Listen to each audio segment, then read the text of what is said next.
With that said, Jeremy mentions in our chat room that this Cabrera thing is pathetic. You know what? It is pathetic. But at the same time, apparently, there are a couple people out there that think he is just one that got caught. But there are a lot more people out there that are doing it. Balco founder Victor Conti came out yesterday in an interview saying that he believes that around half the major league is using performance-enhancing drugs, a.k.a. PEDs. Now, this is a guy who served time in prison in 2005 after pleading guilty to conspiracy to distribute steroids and money laundering.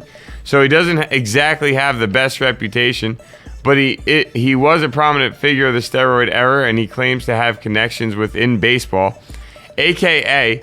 apparently this man truly does believe that half of baseball is using these performance-enhancing drugs.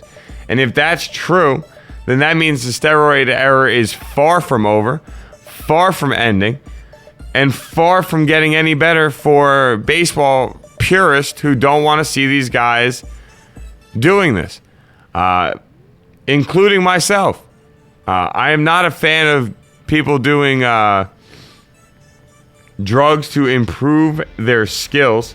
I love that I'm getting text messages from people that know I'm on the show asking me questions. Terrible. Nothing to do with the show either. Anyway, so what I'm curious to know is, do we really believe it? Do we not believe it? I'm not 100% sure. I really do think that there are definitely guys out there that are... Jeremy's giving me his thoughts on PEDs. If you are caught using, you should be suspended for the whole year, and your statistics dropped for that year, a.k.a. like you didn't play. I added the a.k.a. like you didn't play. But I like that attitude, Jeremy. I actually have to agree with you. I think if you're cheating the game, then the game should smack you around a little bit, a.k.a. kick you out for the year, wherever part of the year it's in. Now, with Cabrera's situation with only 45 games left, in my opinion, you say, all right, you're suspended for the rest of the season, and then you're either suspended for all of the playoffs or suspended for the first, half or first 50 or, whatever it might be of the following season. Or if we want to get legitimate, say you literally cannot play in 162 games. So no matter how it's looked at, the player is suspended for one entire year worth of baseball. So you figure if he gets suspended, like say Cabrera was suspended for 45 games, and the Giants don't make the playoffs. So then that means that we'll carry the suspension over, and you have another 117 games to be suspended for going into next year. And I don't see that being a problem. You chose to cheat the game. So don't get mad at the game when the game puts you back in your place. And I completely agree with you, Jeremy, that guys shouldn't feel that they can get away with this and not fear the consequences of it. In my opinion, they really shouldn't.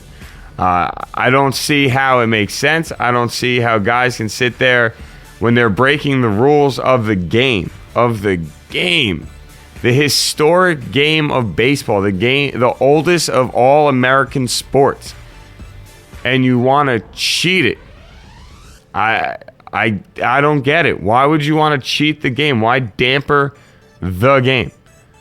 I actually was watching, ironically enough, one of my favorite shows is a show called Suits on USA, I think it is.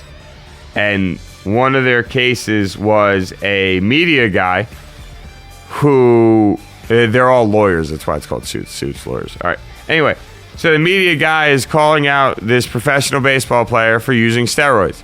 Professional baseball player refused to admit it and is pressing charges against the media person for slandering his name. Well, they find out that the guy's really using and give the guy the one of two options. You can either drop the suit against the guy from the media and then retire from the game and no questions will be asked, and you can walk away with all your stats intact and all that. Or we go to court and all the truth comes out, and you'll have a teammate rat you out, and so on and so forth. Now, it's funny that that these two connect with each other, in my opinion, just for the fact that you have to realize that these guys are not going to get ratted out by their teammates. These guys are not going to get ratted out by anybody close to them unless they screw that person over. I think Jose Canseco was the only one with the cojones to step out and start saying everything. Joey D mentions in the Sports Zone that PEDs and steroids will be around forever in sports from now on. The competition level is so high that people are going to keep trying to do whatever it takes to be the best.